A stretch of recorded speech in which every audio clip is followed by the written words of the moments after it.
You can actually see it when you can see how it marks the blade.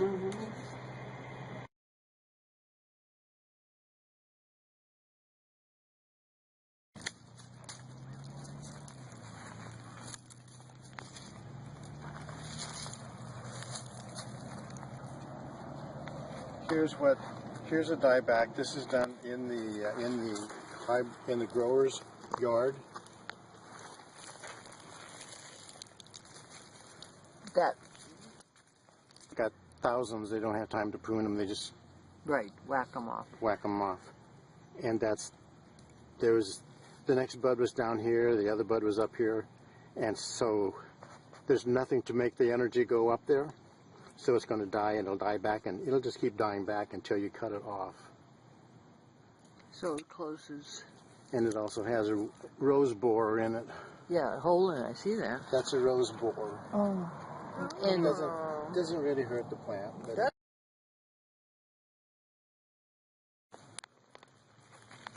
We know that we don't want this, so let's just cut it off. It was last year's blossoms and stuff. We don't really see anything. There is a bud right here. You see it? Okay, but now why wouldn't you cut?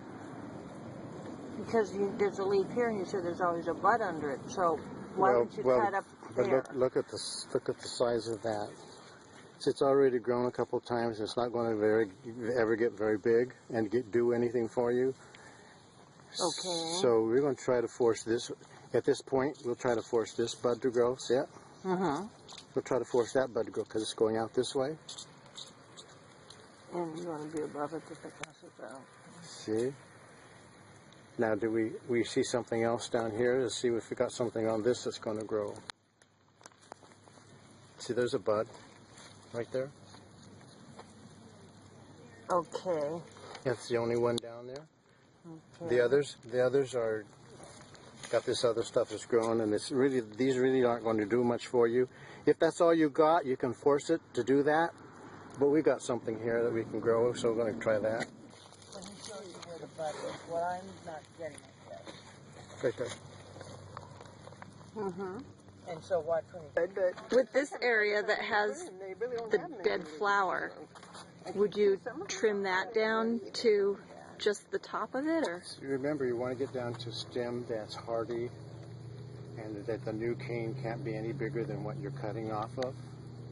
So these little things up here are so small that they won't be very big canes, and they won't really give you much. They won't support the flower. They won't support the flower. Right. Yeah. Okay. So that's not anything you want to leave. Okay. So that's why, because I didn't know it only got as big as a cane you cut. Okay. Right.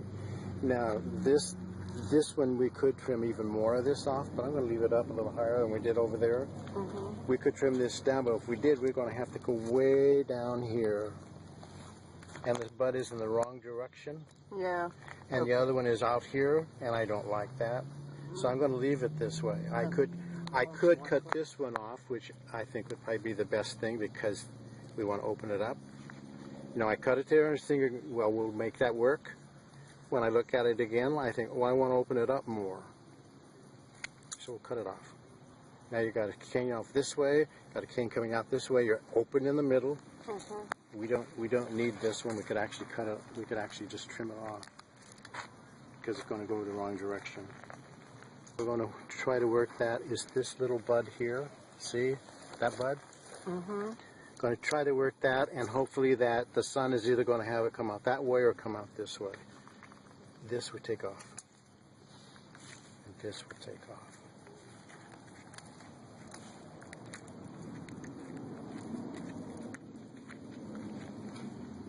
So once you do that and cut what you think you know what you're going to have, then you pull off any leaves that are remaining? At this time of year, you get this so that this is sort of rounded.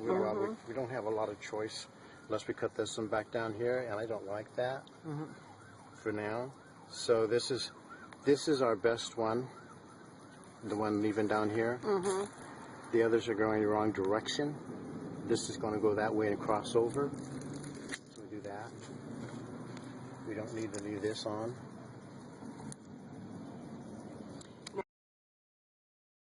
Now I'm going to do, I'm hope that this does what it's supposed to do. We'll hope that that sends out a good bud. Thorns or prickles. Yeah. We know we don't want this. We'll take this off. We don't want that because that's where the bloom was already. It's not going to support a lot. And the other is pretty small. We got nice canes down there that we want to get it to. So we'll take that off. Working in it. This is dead as I see it. I'll take it off. Also, we see there's a bud. There's a bud here that looks good. See it? Right there.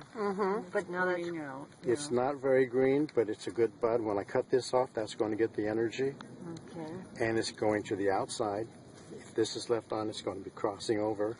It goes to the outside, sort of. But if we leave it and it grows this way, then we may have, next year we may have a whole different problem. So if we catch this now and make it grow to the outside, we're getting it to go the way we want it to grow.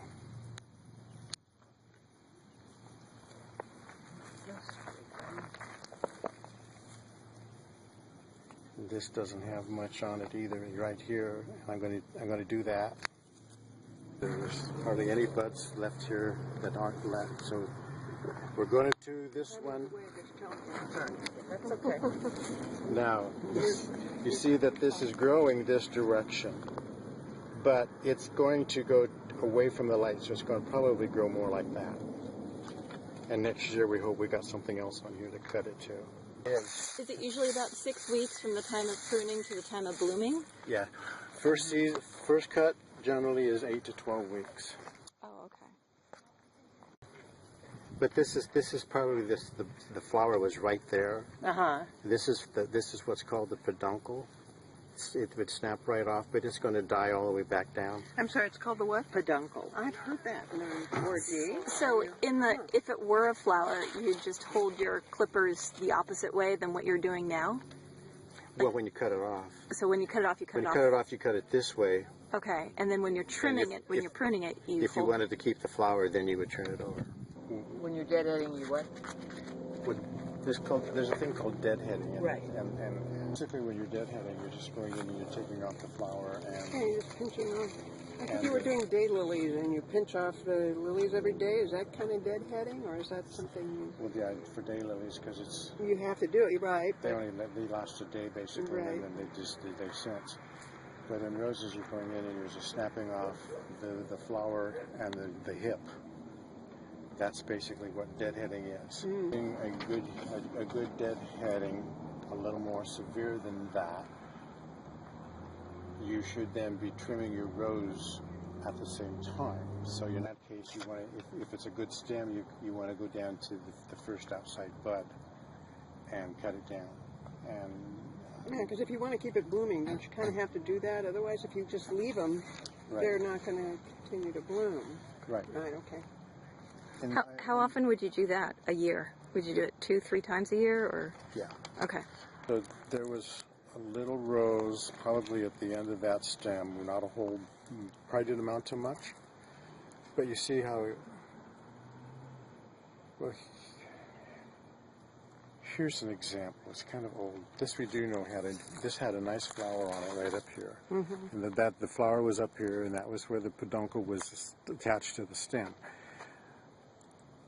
The end of the stem, but at the end of the stem is going to get the energy. Well, there's other stuff that's coming off of that as well. So this isn't getting a lot of energy. You can see how it's starting to turn yellow. So should have been probably cut off to an outside bud. In this case, it would have probably been down to here, thinking that that's the way it was growing. Probably should have been cut down to there so that this would have been taken off too, or not have that bud growing to the inside. So so as you're cutting for like deadheading or light pruning, you also want to continue the same principles that you've been doing, and it makes your plant a lot easier and a lot better to work with when you have to come in and actually do it. But normally when that blooms, you can see there's a lot of little buds coming on there. Yeah. That's usually what will happen. Usually what you get is you get 2. instead of one. And So you could get 3, and you also get stuff that goes down on here that's blooming also. So you've got a lot of energy on that stem. But at the end of that, you get this. And then if you don't do any of that light pruning, you're going to get this kind of stuff.